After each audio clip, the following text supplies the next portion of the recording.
सिंचन प्रकल्पाचा लाभ शेतकरी बांधवांना मिळवून सिंचनाचे प्रमाण वाढविण्यासाठी अधिकाधिक पाणी वापर संस्थांना चालना मिळणे आवश्यक आहे।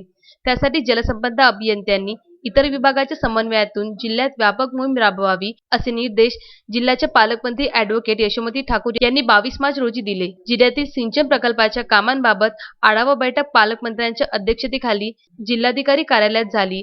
त्यावेळी त्या बोलत होत्या। आमदार बळवंतराव वानखडे, आमदार प्रताप अडसर, जिल्हाधिकारी शैलेश नवाल, मुख्य कार्यकारी अधिकारी अमोल येडगे, अधीक्षक अभियंता रश्मी देशमुख, कार्यकारी अभियंता श्रीकांत उपम, सुनील राठी यांच्यासह अनेक उपअभियंता यावेळी उपस्थित होते। पालकमंत्री यशोमती ठाकूर म्हणाल्या की जिल्ह्यात कार्यरत पाणी वापर संस्थांचे प्रमाण अत्यल्प आहे, ते सर्वप्रथम वाढविणे क्रमप्राप्त आहे।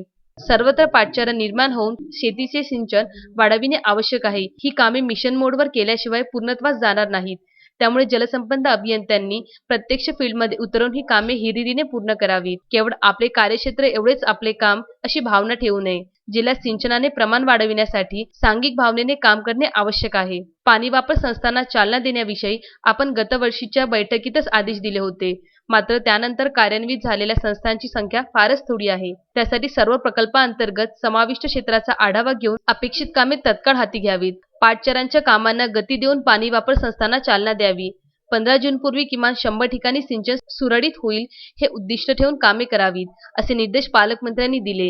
या कामाचा आपण वेळोवेळी आढावा घेऊ असेही त्यांनी सांगितले। पाटचऱ्यांची दुरुस्ती, निर्मिती आदी कामांसाठी आवश्यक निधी मिळवून देऊ। वासनी, गरगा, पंढरी, निम्न चारगट, चंद्रभागा व आवश्यक त्या प्रकल्पांना सुधारित प्रशासकीय मान्यता मिळवून देण्यासाठीही पाठपुरावा करण्यात येईल, असेही पालकमंत्र्यांनी सांगितले। जिल्ह्यात पूर्ण झालेल्या प्रकल्पात 1 मध्यम, 68 लघु अशा 69 प्रकल्पांचा समावेश आहे। बांधकामाधीन प्रकल्पात 2 मोठे, 8 मध्यम, 25 लघु प्रकल्प आहेत, अशी माहिती देशमुख यांनी दिली। Vidarbha news bureau, Amravati.